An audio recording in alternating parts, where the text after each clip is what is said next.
Værsgo. Se, der er en elmotor, og der er en grøn knap. Den grønne knap starter P2-akslen, så der sker noget nede i den pump der. Det er det, I skal forholde jer til. Gider ikke at høre på den, så kan I jo trykke på den røde. Det her ligger også omkring motoren. Motoren og det her, det er traktoren.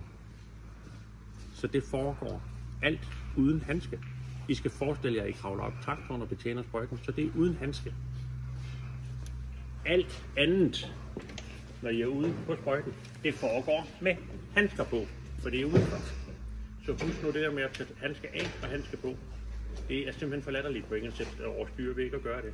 Så alt, hvad I rører ved selve sprøjten, handsker. Godt. Det første, I skal gøre med sprøjten, det er, at I skal teste og kigge og kontrollere, om den er med den rigtige dyse. Den rigtige dyse heromme, der står det i jeres opgave, hvilken dyse I skal køre med. Det er ikke så meget de her farver, I skal kigge på, det er jo egentlig mere den, der sætter inde i center. For eksempel den gule, den ved jeg, er en 02 dyse. I kan læse det på dem, og ellers så er der jo altså, ligesom i tabellen, faktisk en farve, der passer til nummeret. 02-dysen er en gul dyse. Så det sørger I for, at den står til det, jeres opgave er. I kan jo skule til, når I kommer ud til de to sprøjter, hvis I er den første, der går ud til sprøjten. Det kan I da lige kigge over på den ene og den anden, som bare lige bruger det til. Nå, den står sgu allerede med de gule, så kan man da skjule det over. Så vil man fri for at skal hen og dreje. Ellers så drejer man på de her rosetter. De kan kun dreje den ene vej. De skal pege 100% nedad. De skal ikke stå sådan der. De skal pege nedad, den dys, man skal bruge. Og i det her tilfælde skal jeg bruge den gule 02-dyse. Så klikker jeg den hele vejen rundt. Og det her, det gør jeg selvfølgelig med handsker på. Fordi det er uden for sprøjten. Så har I sådan set styr på, hvad dys det skal være. Og det hele er egentlig klar til at få lavet testen omkring. Med masser af tryk på, er der nogle utætheder på hele anlægget. Så tænder man sin motor på den grønne. Så tænder og slukker man sin bum. Uden handsker. Og det, lige præcis. Det her det er uden handsker. Undskyld. De her tre, det er sektionen i den ene side, i midten, og sektionen over i den side der. Med handsker. Og det er nemlig med handsker. Den her, det er oppe i traktoren igen, uden handsker. Det er uret, man skruer op og ned på med trykket her. Og der kører man den op på 5, stor streg, 6, 7 bar. 5, 6, 7. Op på 7 bar. Og så hopper man ud af traktoren igen. Og så tager man en tur rundt om bil af sprøjten og ser, at den opfører sig ordentligt. At der ikke er noget, der står og drypper eller spuler ud ved siden af, men det er kun dyserne, der laver et fint bælte hele vejen rundt. Man holder lidt øje med sine 3 linjefilter, der sidder en i midten og en i hver sin side, af det hele det et sæt.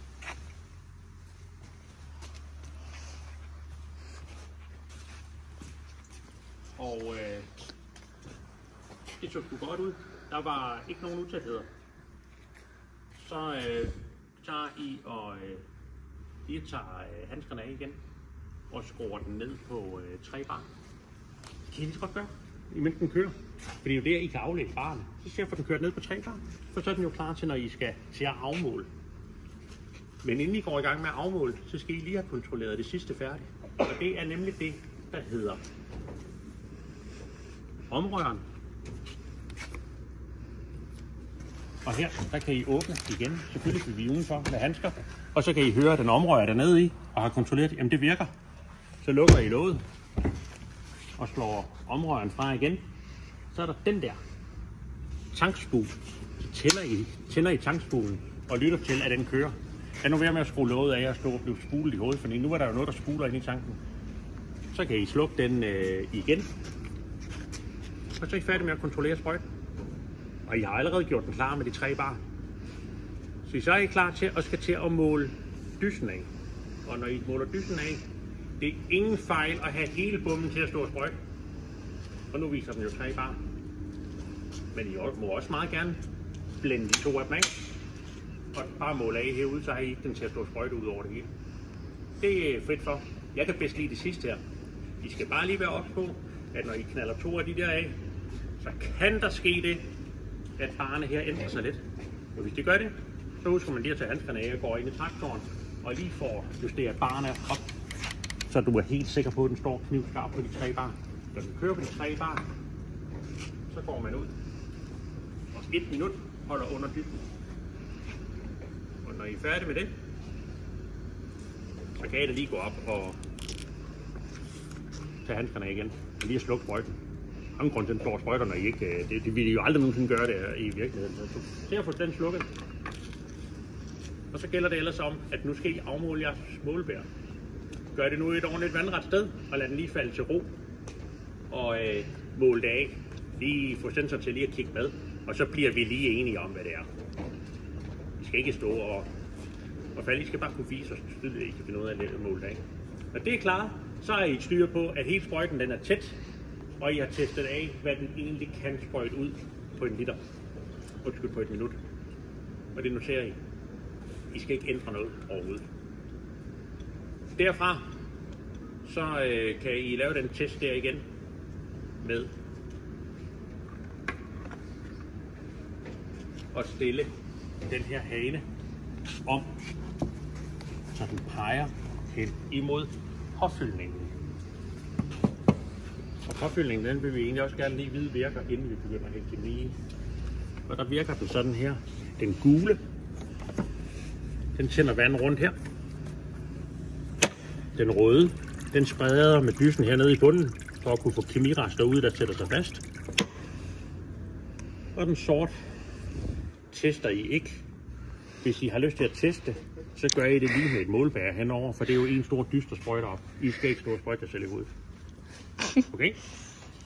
Når vi nu når dertil, hvor kemien skal tømmes ud, så er den lukket, når den spærrer for hullet,